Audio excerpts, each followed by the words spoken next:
रात के अंधेरे में एक नूर हो मेरे लिए। तो दोस्तों, ड्रामा सीरियल शदाई का न्यू एपिसोड बहुत ही मज़ेदार होने वाला है। जैसा कि आप सब जानते हैं कि अतिया की डेथ हो चुकी है और अली खान और याकूब जैसे ही जनाजा उठाते हैं तो मेराल रोते हुए जनाजे से लिपट जाती है और कहती है कि मुझे अकेला छोड़कर मत जाएं।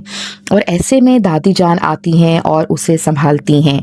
दूसरी तरफ तदफीन से फारिग होने के बाद अली खान याकूब से कहता है कि पता नहीं मुझसे ऐसा कौन सा गुनाह हो गया है जिसकी सज़ा के तौर पर मेरा हर प्यारा रिश्ता मुझसे दूर हो जाता है।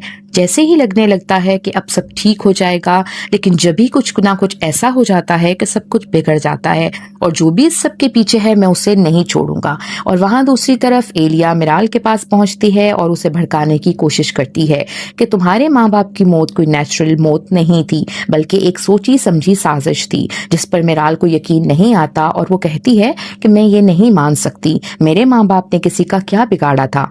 ये सुनकर एलिया फिर कहती है कि इस बात पर यकीन करना तो मुश्किल है, लेकिन ये भी सच है कि इस वक्त मेरे अलावा कोई भी काबिल एतबार शख्स तुम्हारे इर्द गिर्द मौजूद नहीं है।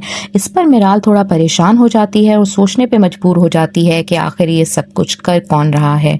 इतने में दादी माँ आ जाती हैं और एलिया भी खामोश हो जाती है। दूसरी तरफ अली खान याकूब को कहता है कि मुझे हर हाल में आदिल चाहिए, आखिर पता तो चले कि वो इस सब में कहाँ तक इन्वॉल्व है। आखिर याकूब अपने सोर्सेस के जरिए आदिल की लोकेशन मालूम करके उसकी गाड़ी का पीछा करना शुरू कर देता है और उसकी गाड़ी का रास्ता रोककर अली खान का गार्ड उसे याकूब की गाड़ी में लाकर डालता है और फार्म हाउस लेकर पहुंच जाते हैं। वहां पहुंचकर याकूब अली खान को इन्फॉर्म करता है कि हम आदिल को उठा लाए हैं। तो अली खान फौरन उसी जगह पहुंचता है और गुस्से से आदिल का गरेबान पकड़कर पूछता है कि बता तुझे ये सब कुछ करने को किसने कहा था। जब आदिल बार बार पूछने पर भी जवाब नहीं देता तो अली खान याकूब से कहता है कि अगर ये अब मुंह ना खोले तो उसी वक्त इसकी जान ले लो। ये सुनकर आदिल डर जाता है और अली खान को बताता है कि मेरा इसमें कोई कसूर नहीं, मुझे ये सब कुछ करने को एलिया मैडम ने कहा था। और एलिया का नाम सुनकर अली खान बहुत हैरान रह जाता है। तो दोस्तों, आपको क्या लगता है, क्या मिराल एलिया की बातों में आ जाएगी और अली खान से मजीद दूर हो जाएगी या अली खान और मिराल का निकाह हो जाएगा? हमें अपनी राय से ज़रूर आगाह कीजिएगा। हमारे चैनल को सब्सक्राइब करें और कमेंट में अपनी राय का इजहार ज़रूर कीजिएगा। तब तक के लिए अल्लाह हाफिज़।